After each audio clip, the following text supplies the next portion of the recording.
Les entreprises, les sociétés qui distribuent des dividendes copieux et généreux peuvent soutenir un portefeuille d'actions dans des marchés qui sont baissiers, chahutés et volatiles, comme en ce moment. Bonjour Laurent. Bonjour David. Laurent Saillard, journaliste au magazine Le Revenu. Il y en a bien besoin quand on voit ce qui se passe sur le CAC 40 là.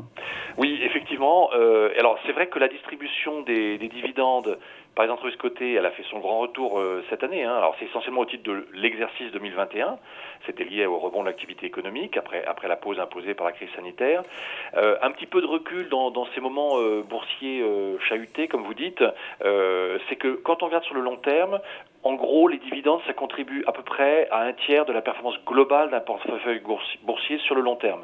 Et puis, ça sert un peu d'amortisseur quand on se prend les baisses effectivement de plein fouet. Alors, on peut aussi effectivement, notamment sur des portefeuilles constitués comme ceux des fonds de gérants spécialisés, profiter un peu du retour sur des valeurs qui sont un peu plus décotées, le style de gestion value. Voilà, raison de s'intéresser un petit peu aussi aux dividendes. Sur 2022, ça donne quoi? Les dividendes, on a déjà des informations. Ouais, alors il y a une société de gestion anglo-saxonne qui s'appelle Janus Anderson qui fait une étude chaque trimestre au niveau mondial et elle nous dit qu'en gros en 2022 au titre de 2021 on devrait être sur un peu plus de 1500 milliards de dollars de dividendes versés. Alors c'est en gros 44% en Amérique du Nord, c'est 17% en Europe hors Royaume-Uni sur la perspective mondiale, mais en gros il y a un effet de rebond. Alors bien sûr qui est lié à l'activité économique. On a constaté au premier trimestre effectivement qu'il y avait un rebond de 11 voire 16% en fait en réalité si on retraite tous les effets techniques.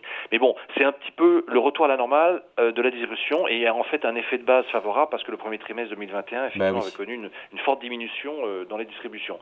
Mais bien sûr, tout ça, c'était avant l'invasion de l'Ukraine par la Russie et puis la reprise économique en Chine. Mais simplement, ce qui est intéressant dans cette étude de Janus Anderson, c'est qu'en gros, on constate que 80% des entreprises mondiales ont procédé à des distributions au premier trimestre en augmentant les dividendes par rapport à l'année dernière et que 13% d'entre elles les ont maintenus au même niveau. Et sur l'ensemble de 2022, pour le moment, Janus Anderson reste optimiste en disant que les dividendes vont augmenter d'environ 5% sur une perspective annuelle. Il y a des secteurs qui contribuent évidemment plus que d'autres.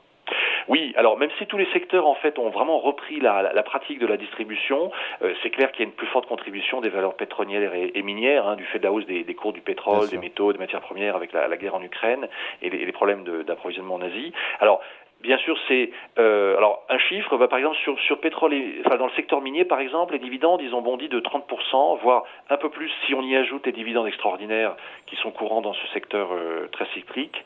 Un exemple, BHP qui est la plus grande entreprise minière au monde, producteur de fer, de diamants, d'uranium, de charbon, de pétrole, de bauxite.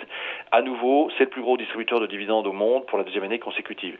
Si on regarde sur un peu plus long terme, sur 5 ans, les grands secteurs, c'est les banques, les producteurs pétroliers, les groupes pharmaceutiques, les télécommunications et les compagnies d'assurance. Et on voit qu'effectivement, sur ces 5 ans, le secteur minier, il remonte, il passe de la 7e à la 3e position. Donc c'est un des secteurs qui a fortement contribué à ce constat. Il y en a d'autres sinon, secteurs? Oui, il y a aussi les transporteurs, parce que notamment chez nous en Europe, au Danemark, avec le transporteur maritime Møller-Maersk, alors lui s'est distingué, il a multiplié par 7 son dividende annuel. C'est vrai qu'il a beaucoup profité de la perturbation des chaînes d'approvisionnement mondiales, et notamment en Chine. Et la hausse du coût fait grimper les coûts de fret. Voilà, ça fait grimper les coûts de fret, et donc ça va rester un des dividendes probablement parmi les 30 plus importants versés cette année. Et alors quand même si un petit cocorico, il faut aussi citer le secteur du luxe en France, qui a profité de la reprise post-pandémique.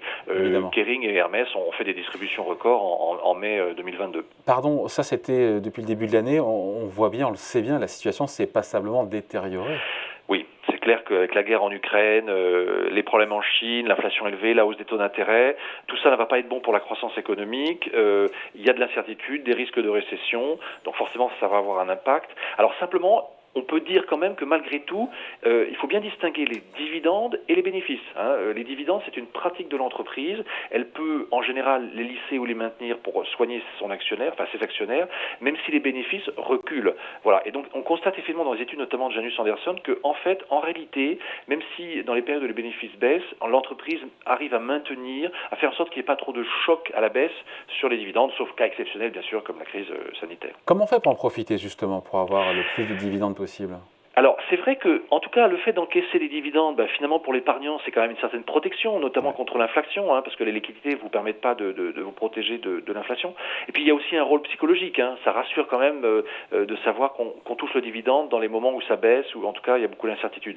On peut jouer sur ce... Alors, plutôt que d'avoir un portefeuille en direct où, effectivement, il faut sans cesse arbitrer pour savoir s'il faut garder la valeur ou pas, on peut jouer sur le rendement des actions avec des fonds spécialisés. C'est-à-dire que là, vous déléguez cette gestion à un gérant. En général, ce sont des fonds qu'on repère, ils ont le mot rendement ou dividende dans le libellé. Parfois, vous l'avez en anglais avec high dividend pour haut dividende. Aux États-Unis, par exemple, vous avez les aristocrates du dividende aussi, un peu moins en Europe. Mais en gros, là, vous avez identifié du coup des portefeuilles d'actions qui ont en fait des dividendes réguliers et généreux. Pardon de jouer les Cassandres, Laurent, mais c'est bien d'avoir du dividende, encore une fois, ça sert de coussin, mais quand on achète des actions, il y a les dividendes, il y a aussi la plus-value en capital. Il ne faudrait pas que le dividende soit mangé par une moins-value et que le cours boursier soit décevant, ce qui expliquerait d'ailleurs un haut niveau de taux de rendement lié au dividende. Oui, absolument. Alors, c'est vrai que là, c'est à double tranchant, parce que ça paraît pertinent, comme vous dites, à premier abord, mais ça ne marche pas toujours. Exemple, l'action Orange, vous avez un rendement estimé à 6,45% ce qui est top. 6,45% en 2022, sauf que l'action a perdu 28% sur 5 ans. Du coup, sur longue période, l'épargnant perd d'un côté ce qu'il a gagné de l'autre. Donc, effectivement, David, il ne faut pas confondre le dividende et la performance globale. Alors, c'est vrai que si une action gagne un rendement, distribue des dividendes à 45% par an, mais que le cours de bourse, lui, il perd 5% par an, vous voyez bien que la performance globale du titre, elle est nulle sur l'année. Donc, il faut essayer de jouer sur le tableau, mais plus le cours de l'action monte, plus le taux de rendement. Il faut effectivement, il faut garder à l'esprit, il faut vraiment garder à l'esprit que il faut mieux détenir un portefeuille de toute façon qui progresse par la hausse des cours. C'est un peu dur en ce moment, mais c'est toujours mieux, même s'il y a des dividendes faibles, qu'un portefeuille qui va stagner parce qu'il y a des dividendes généreux. Simplement, la conjoncture boursière actuellement, elle est difficile. Elle est un peu plus favorable aux valeurs décotées ou au style de gestion value, comme on l'appelle. Ça peut proposer, aux frais des opportunités. On n'est peut-être pas encore à la capitulation, donc à un moment on peut espérer un rebond. Donc il faut les réserves d'usage, bien sûr. Simplement, cet effet amortisseur ou coussin, comme vous disiez, effectivement, ça permet à l'épargnant de se dire, je suis en train de passer un moment difficile, mais j'ai au moins déjà un dividende généreux sur cette ligne, ou en tout cas sur ce portefeuille. Donc ça permet, on va dire, de faire le dos rond, au moins, dans les périodes difficiles. Bon, on fait le dos rond avec des dividendes et on lit éventuellement ce week-end tranquillement pour se détendre le revenu. On va regarder la couverture. Qu'est-ce qu'on peut lire ce week-end? Alors, écoutez, on revient un petit peu sur les valeurs familiales, c'est intéressant. Les valeurs familiales, avec des grands groupes français qui s'illustrent, parfois avec beaucoup de succès, parfois avec plus de difficultés, comme le groupe Lagardère en ce moment. Mais on revient effectivement sur ces idées d'investissement. Une belle interview de la directrice générale de Veolia et également du PDG de Thales.